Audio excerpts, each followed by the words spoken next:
This is a good list that I've put together, inspired by a couple of others and my own contribution, and I'd like to share this list with you. First, learning the power of purpose. A person who has purpose in their life, they have something to go for, some meaning. One writer described it, for some people it becomes a magnificent obsession. And for you and I, maybe it doesn't need to be that dramatic as a magnificent obsession, but it has to be something that does something to us, something that pulls us, especially into the future. You know, there are many influences on us. One is the influence of the past. Some people are always pulled back by the past. Some people are always pulled aside by the distraction. But here's what's powerful. If you have a list of high purpose in your life, it pulls you toward the future.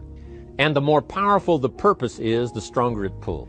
And here's the other great advantage if you have purpose for the future. It pulls you through all kinds of challenges and all kinds of difficulties. If you don't have these strong purposes for the future, it's easy to get swallowed by a bad day. It's easy to be almost annihilated by a poor month. And it's easy sometimes to almost disappear beneath the waves of a year that goes backwards if you don't have something to pull you beyond that year. So if you want something to pull you through all kinds of challenges, all kinds of difficulties and things that come at you, you got to have something on out there, beyond today, beyond next week, beyond next month, beyond this year, that pulls you into the future. And the clearer it is, the stronger it pulls. The more dynamic it is, the more it affects your life, your spirit, your heart, your soul. It also creates imagination. It gets your mind working on how to achieve that purpose. And if your mind will work, and if your heart works, and if your spirit works, and if you have good input, like good ideas, I'm telling you, there isn't anything you can't accomplish. So that's one of the great powers that'll make a variable of you, and that is purpose. Here's the next one, self-confidence. Where does self-confidence come from? And this is the best advice I can give you on that. Not neglecting, first of all, the small daily discipline. Self-confidence really comes from feeling good about yourself. And one of the best ways to feel good about yourself is at the end of the day to know that you poured it on. You did your best. If you conducted a meeting, you did the best you could. If you made a phone call, it was the best phone call you could possibly make. If you wrote a letter, it wasn't a casual letter, it was your best letter. At the end of those kind of days, when you feel good about yourself, self-confidence starts to rise. You know that if you can have this kind of a good day, you can have another one the next day, and those days become the weeks become the months, and the month becomes a powerful year. Self-confidence comes from the lack of neglect. If you will not neglect to do the small daily discipline, that's where self-confidence comes from. Part of good health is self-confidence. I know I'm going to be healthy. I take the Herbalife products. I eat the apple a day. I walk around the block. I do the jogging on the beach. At the end of the day, when you've really poured it on and you've done all the stuff, self-confidence grows. That self-confidence affects your health. It affects your future. It affects your psyche. So this is true. One of the great powers is self-confidence. Self-confidence means willingness to do whatever it takes. Some people say, well, I'll do it for a little while and see what happens. You know, I'll try a couple of things. If that doesn't work, I'm out of here. And all of us know that kind of person doesn't have much of a... But if you're willing to do whatever it takes. If I have to learn a couple of things, I will learn those things. If I got to learn 5 or 6 things, I'll learn all 6. If I have to take an extra class, I'll take an extra class. If I've got to read the books, I'll read the books. If I have to consult with people who know more than I know, I will do the necessary consulting. Whatever it takes, I will do. That starts to develop unbelievable self-confidence. Self-confidence also comes from the ability to rise above your circumstances, to rise above what happens, the petty little things, the discouraging things that would sink everyone else's ship except you, that would cause someone else to quit early in the day, but you keep going. That kind of willingness to overcome all circumstances, whether it's the little challenges or the big challenges. If you're willing to do that, I promise you, this kind of power will work for you, and in you, the variable, it'll make a difference. The third on the list I had was enthusiasm. And here's what I wrote about enthusiasm. Enthusiasm that's powerful is mostly enthusiasm that is enthusiasm inside, 90%, 10% outside.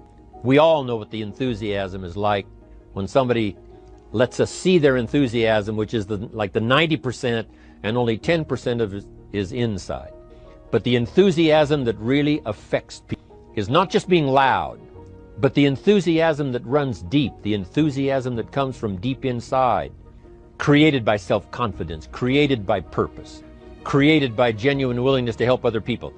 That kind of enthusiasm, knowing that you're going to get the job done, knowing you're going to affect people, knowing you're going to have testimonials flowing in from all kinds of directions.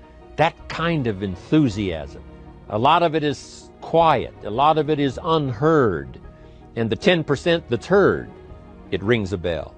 People call it genuine enthusiasm because they know that what you say in the outward display of your enthusiasm is only a small tip of the iceberg of the enthusiasm you feel inside that really motivates you to do the best job you can. Next on my list to help you become the powerful variable is expertise. Wanting to excel in all of the skills and settling for nothing less than an outstanding performance. If you're willing to be the best in your field, if you're willing to demand of yourself excellence in skills, to be the best that you can possibly be. In the training, do the best you possibly can. In doing a workshop, do the best you possibly can.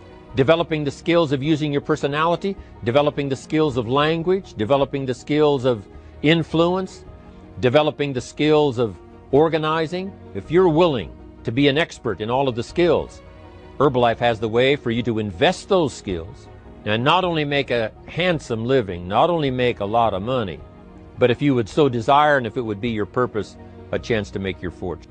Expertise, excellence in skills. Here was the next one on my list, making a powerful contribution to you, the variable, and that is preparation. Well prepared. And preparation, of course, involves a whole lot of things. A big share of our life is preparing, getting ready. When we go to the first grade in school, we're just preparing for the second grade. After we've finished 2 grades, the 2 grades prepare us for number 3. Sometimes it seems like a long, excruciating time, and the time will just seem like it'll never come when we can finally have the performance that we really want. But it takes time to prepare, it takes time to get ready. And the decisions you make in the preparation time, those are the decisions that last for a lifetime. Preparing to have a good day. It's that preparing, maybe the night before, maybe the couple of days before the day that you're going to put everything together. The preparation for a meeting means that you've taken it serious. The preparation for doing a workshop means you're serious about the workshop. You want to make the best contribution. That kind of preparation is important. But here's preparation that's very vital, and that is to prepare yourself for success. Life seemingly does not wish to waste success on the unprepared. Life says, why waste a fortune on this person? They're not prepared to do the right things with it. They're not prepared to use it wisely.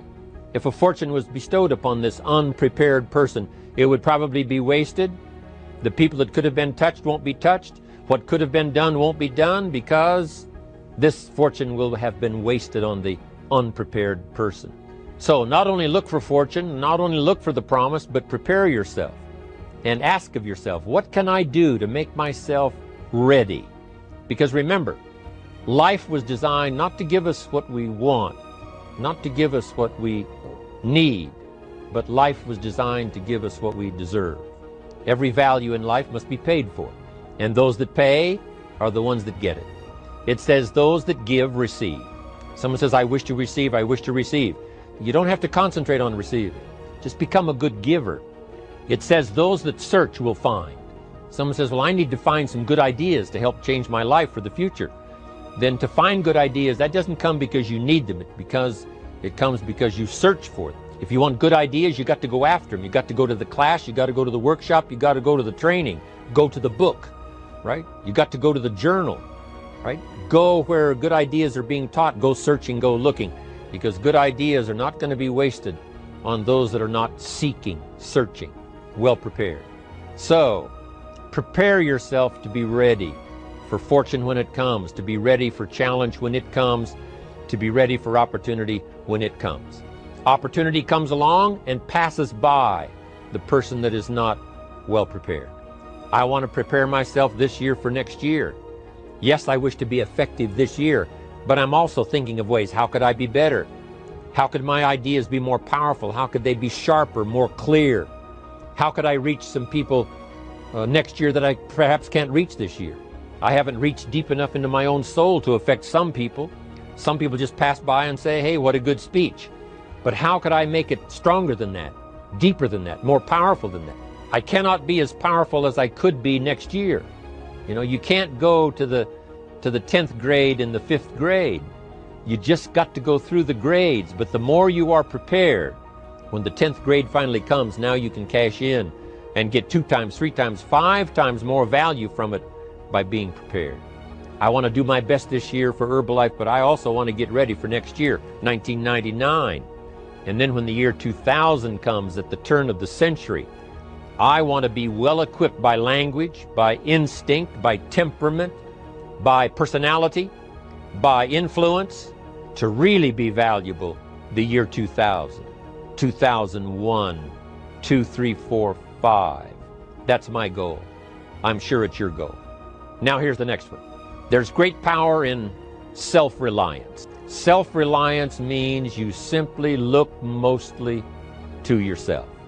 It would be nice if someone just gave you this, gave you this, gave you this. It would be nice if everyone did their job exactly as they're supposed to do it. But here's what you've got to do. Primarily rely on yourself. Primarily say, I'm the person responsible. And I will learn the necessary skills so that I can help people learn their skills. If I need lots of people to do certain things to build my organization, that is what I must have. But I've got to be the final backstop. I've got to be the final one that people can rely on, so that if this is missed and this is missed, I can catch up, I can fill the gap, I can do the job. We have to do it when we conduct meetings. We have to do it when we conduct training. We have to do it when we're in a class of just a few. What someone might have missed, we're there to fill in. Self-reliance. Primarily, we're learning to count on yourself so that you can do this. Never complain and never explain. Here's the next key power, and that's image. There's many parts to image. The image that others see you as, the image you have with other people. And it's very important how other people see you. If they don't see you as a leader, chances are they won't pay attention. If they don't see you as being in control, chances are they won't have the trust. If they don't see you as knowing where you're going, what you want to accomplish, they probably won't follow.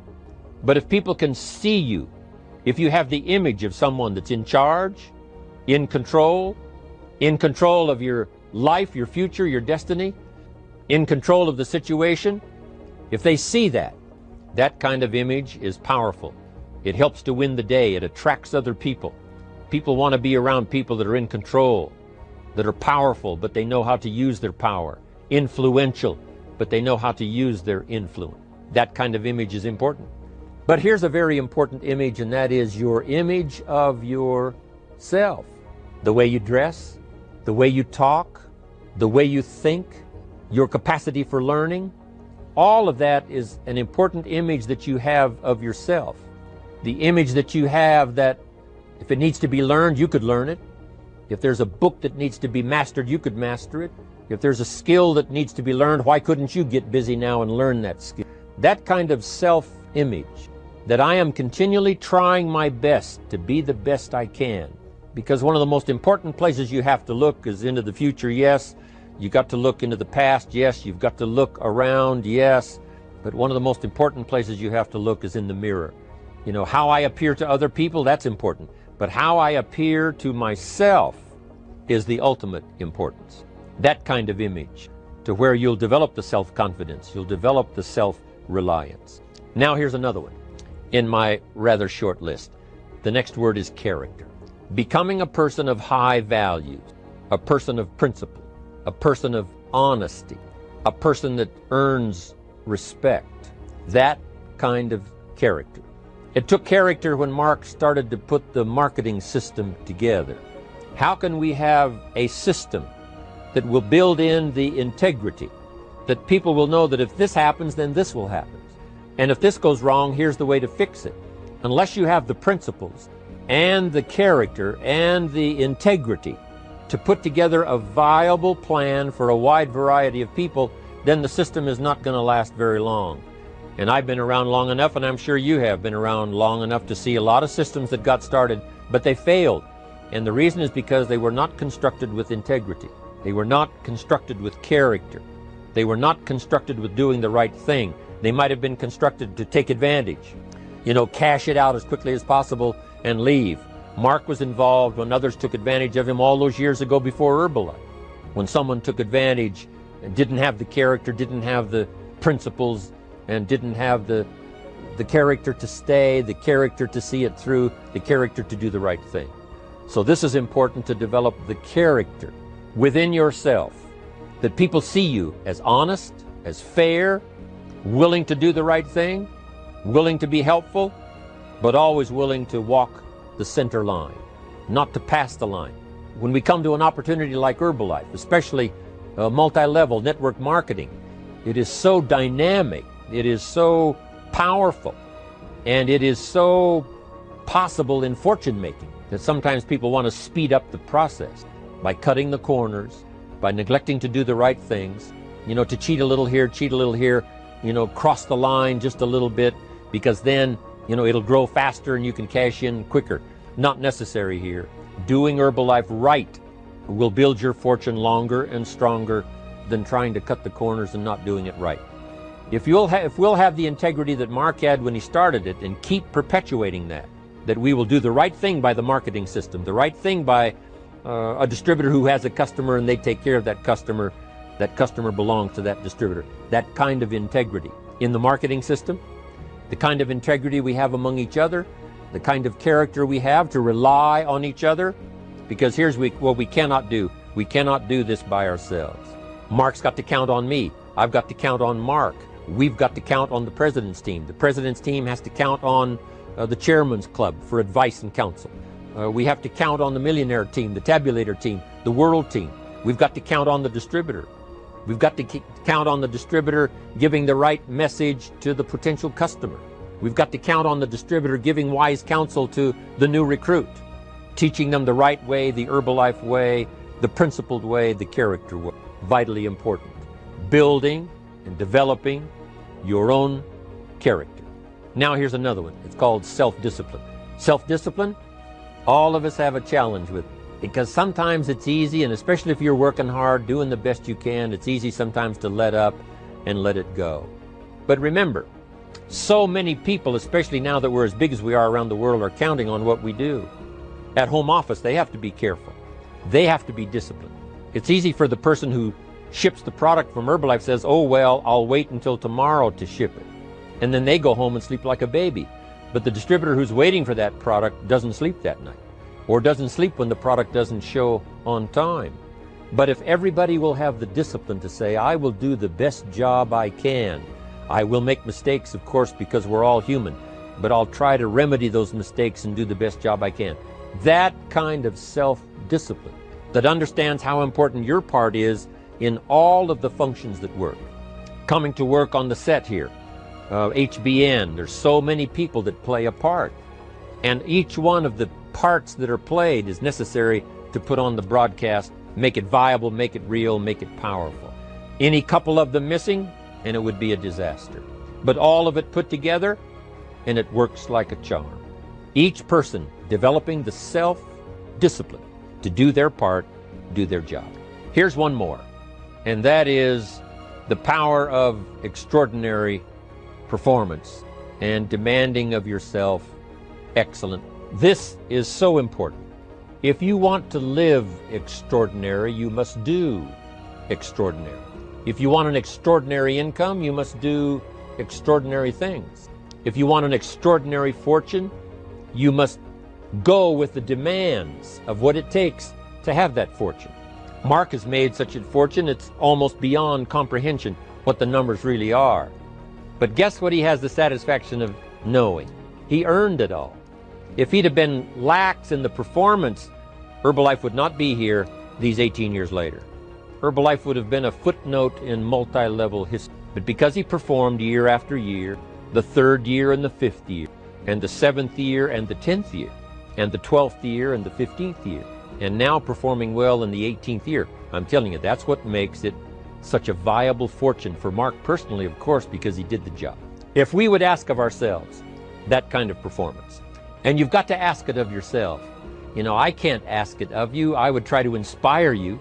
I would try my best to share with you what it might taste like, what it's like to finally make your fortune. It happened for me. But here's what you must do. You must demand it of yourself. Society does not demand that you not have a heart attack. But if you want to escape having a heart attack, you must demand it of yourself. Society doesn't demand that you take Herbalife and improve your health. You have to demand it of yourself. Society doesn't demand that you jog around the block every morning. But if you want good health, you must demand it of yourself. Society doesn't demand that you read a couple of books a week and improve your intelligence and your knowledge. That you must demand of yourself. Society does not demand that you build a financial wall around your family nothing can get through. That's not a demand of society. But you must demand it, if you wish it, you must demand it of yourself. Society doesn't demand that you learn a list of 10 skills in order to ensure your own future and the future of your family. Society doesn't demand it, doesn't require it. It is not a law. But if you want the benefit, you must demand it of yourself.